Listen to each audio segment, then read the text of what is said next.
Hello, my name is Beth Dixon, and this is a video series based on Vicki Borlaug's PowerPoint presentation on the confidence interval on the mean using the t-distribution. I wish to thank Mrs. Borlaug for allowing me to use her PowerPoint to make this set of videos.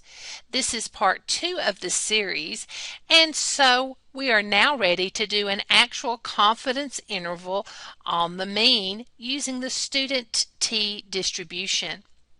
First, what are our assumptions that must be true? X is normally distributed and sigma is unknown and approximated by S. The population standard deviation is unknown and approximated by the sample standard deviation.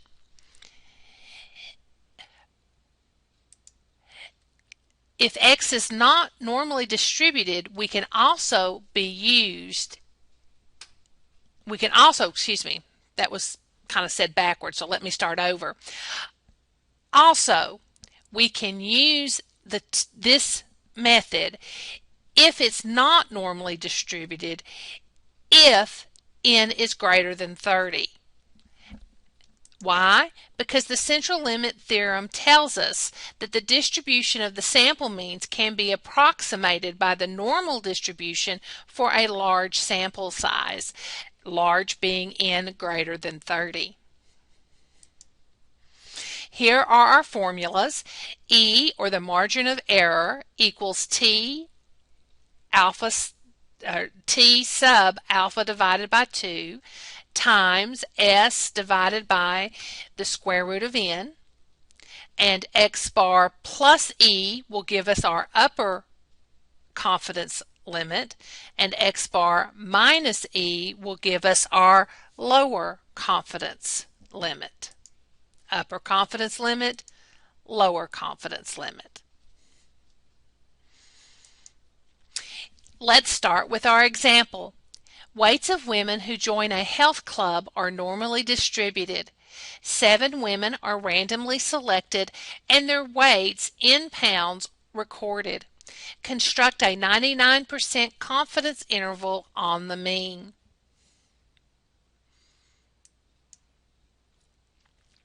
And we have our weights listed.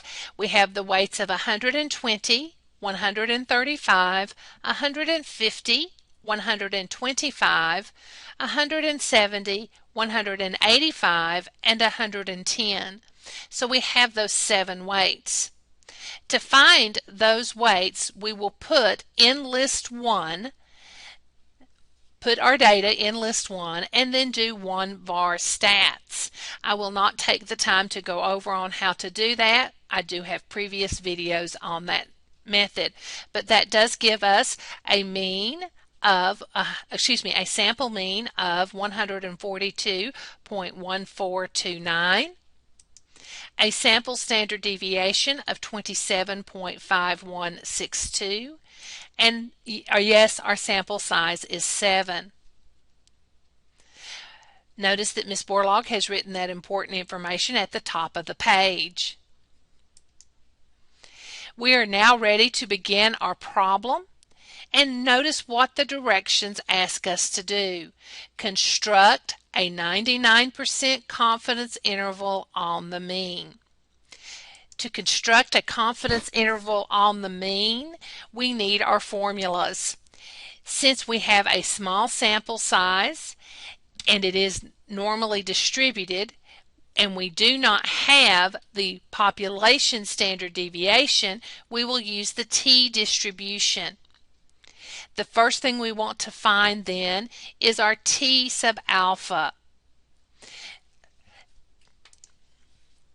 Since we're 99% confident, that's 100% minus 99%, which leaves us our alpha at 1% or 0.01 in 2 tails. That would leave us 0.005 in each tail, or in the right tail, and our degrees of freedom would be 6. That gives us 3.8 0.707 as our T sub alpha divided by 2.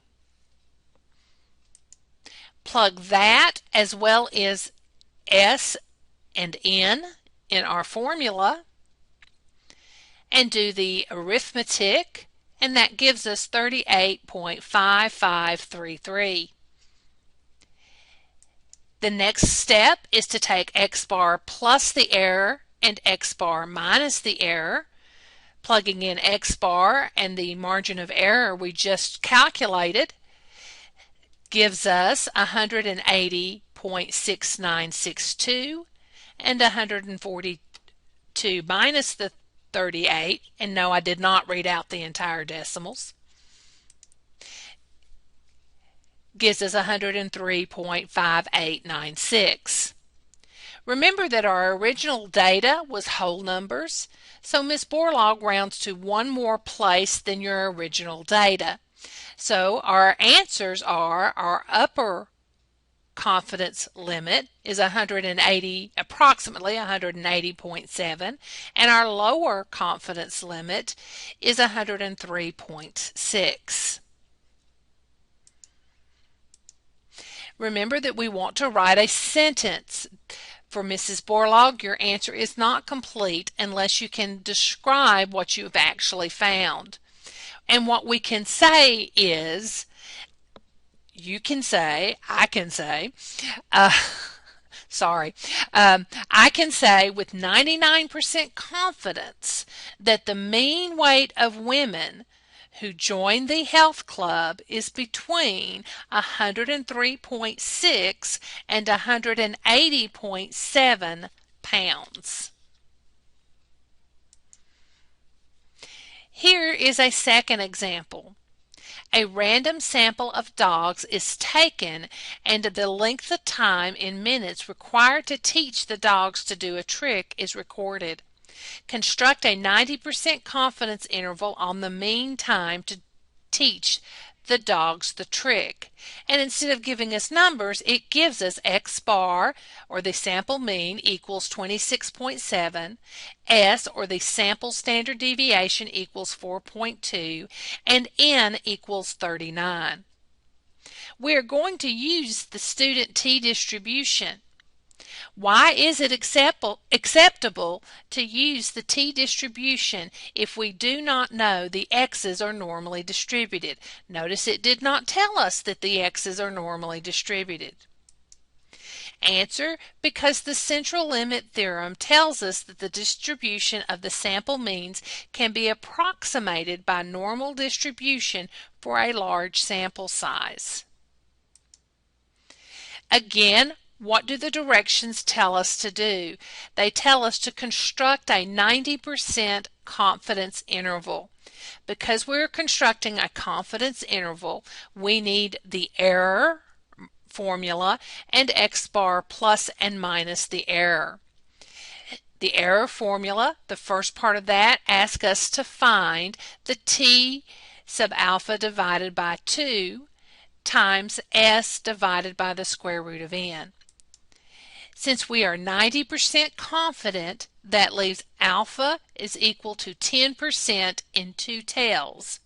Divide that by 2, and that gives us alpha divided by 2 at 0.05 in the right tails.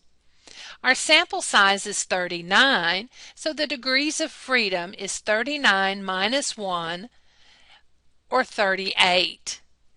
So using those two pieces of information and our t-distribution table, we can find that our t sub alpha divided by 2 equals 1.686.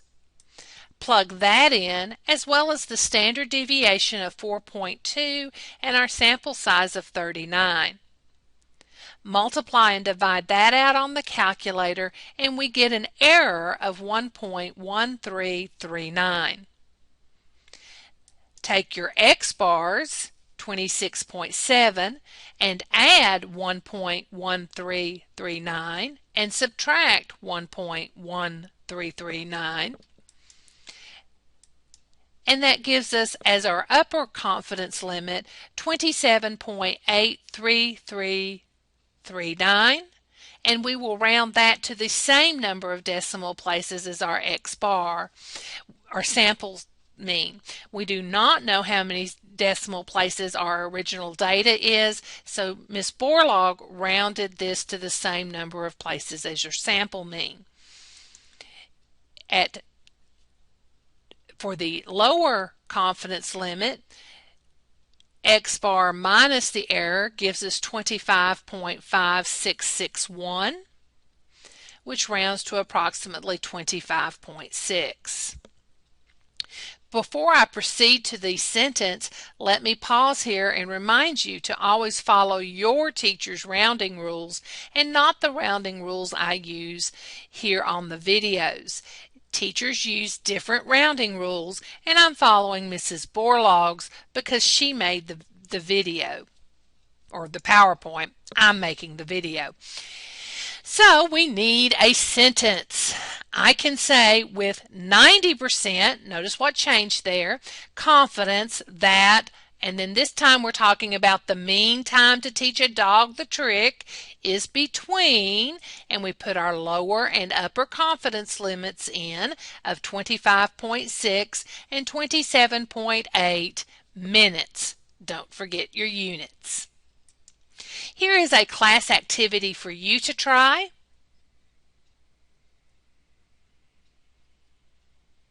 And here are the answers.